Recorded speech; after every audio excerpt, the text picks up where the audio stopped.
நாங்கள் தினமும் இந்த பறவைகளுக்கு தண்ணி வைப்போம். அதனால் தண்ணியை டெய்லி மாற்றிடுவோம். இன்றைக்கி நாங்கள் வந்து வைக்கும்போது பார்த்தீங்கன்னா ஒரு புது பறவை, இது என்ன பறவைன்னு தெரியல, வந்து அது தண்ணியை நல்லா தாகம் தீர நல்லா குடிச்சிக்கிட்டு இந்த பக்கத்தில் உள்ள மதிலில் உட்காந்து இது டெய்லியே வரும் பார்த்துடுங்க. இது என்ன பறவைன்னு தெரியல, உங்களுக்கு தெரிஞ்சால் சொல்லுங்கள்.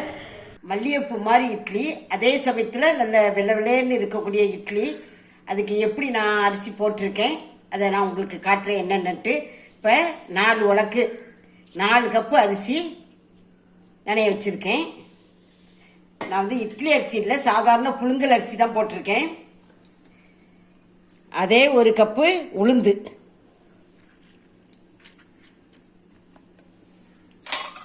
அதில் ஒரு 1/2 கப்பு ஜவ்வரிசி. நல்லா மாவு ஜவ்வரிசியாக எடுத்துக்காங்க, அப்போ தான் உங்களுக்கு நல்லா ஊறி நல்லா அரைப்படும். நைலான் ஜவ்வரிசி எடுக்காதீங்க, இதுக்கு மாவு ஜவ்வரிசி பாருங்கள் நல்லா ஊறிட்டு பாருங்கள். நான் இதையெல்லாம் ஒரு 3 மணி நேரம் ஊற வச்சு எடுத்து வச்சுருக்கேன். இப்போ நம்ம அரைக்கிறதை காட்டுக்கேன். முதல்ல உளுந்தை போட்டு நம்ம அரைச்சிக்கலாம்.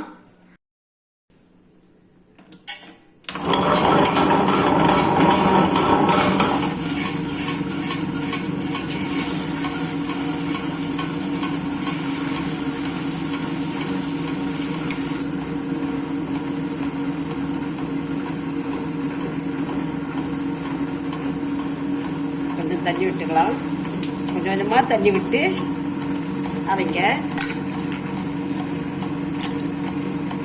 நான் இதை அரைச்சி முடிச்ச பிறகு காட்டுறேன் உங்களுக்கு. நல்லா அரைச்சிட்டு பாருங்க, நல்லா வளவளன்ட்டு நல்லா பொங்க அரைச்சிக்கணும். இப்போ நான் இதை மாற்றிக்கிறேன். இப்போ இந்த ஜவ்வரிசியை போட்டுக்கலாம்.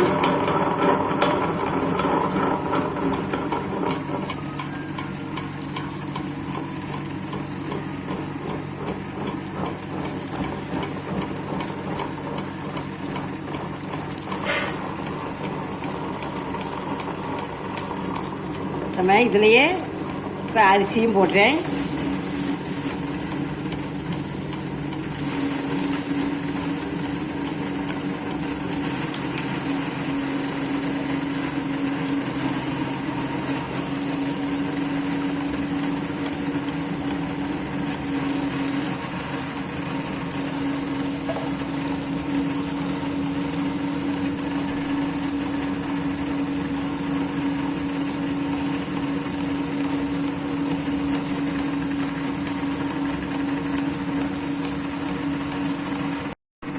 அரிசியும் நல்லா அரைஞ்சிருச்சு பாருங்க. இப்போவே என்ன விளவிலேன்னு இருக்குது பாருங்க. ஒரு கைப்பிடி, அதாவது 4 கப்பு அரிசிக்கு 1 கைப்பிடி உப்பு அந்த இதில் தான் நான் போடுறேன். நீங்கள் பொடி உப்பு இருந்துன்னா உங்களுக்கு அது எவ்வளோ தேவையோ அவ்வளோ போட்டுக்காங்க. நல்லா கலக்கி வச்சுக்கலாம். ஒரு நாள் ஃபுல்லாக இது வெளியில் வச்சுருக்கணும், அப்போ தான் இது நல்லா புளிச்சு வரும். நான் அப்படி தான் எடுத்து வச்சுருக்கேன். மாவு பாருங்க நல்லா புளிச்சிருச்சு. அடிச்செல்லாம் கலக்கப்படாது, மெதுவாக இப்படி நம்ம கலக்கி விட்டுக்கணும்.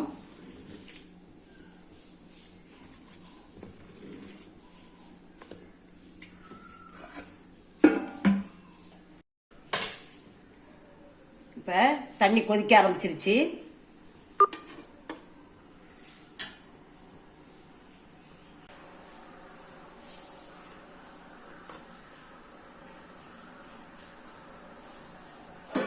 இப்போ இது ஒரு 7லேருந்து ஒரு 8 நிமிஷம் வேகட்டும்.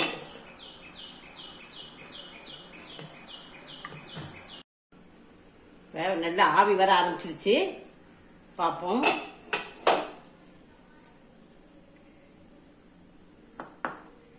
பாருங்க இட்லி நல்லா வெந்துருச்சு, ஒட்டவே இல்லை.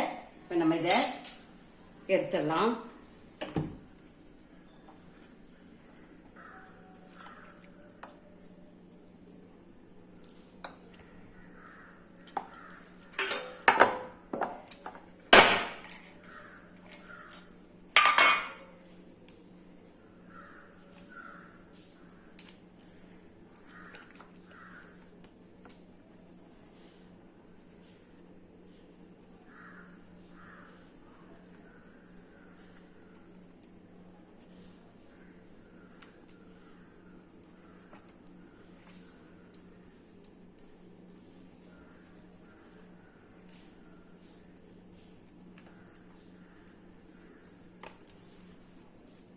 அங்கே என்ன சாஃப்டாக வந்திருக்குன்னு பாருங்கள். வெள்ளை வெள்ளையன்ட்டு இட்லியும் பார்க்குறதுக்கு நல்ல வெள்ளை வெள்ளையன்னு இருக்குது. இப்போ சுட்டு காட்டுறேன். இங்கே பாருங்கள் எவ்வளோ சாஃப்டாக வந்திருக்குன்ட்டு. மல்லிகைப்பூ மாதிரி இட்லின்னு சொல்லுவாங்கள்ல, அந்த மாதிரி வந்திருக்கு. இந்த இட்லி நம்ம காலையில் வச்சாலும் நைட்டு வரைக்கும் உங்களுக்கு அந்த சாஃப்ட்னஸ்ஸு அப்படியே இருக்கும் பார்த்துடுங்க. மேலே கூட அப்படியே காயாமல் நமக்கு அப்படியே இருக்கும்.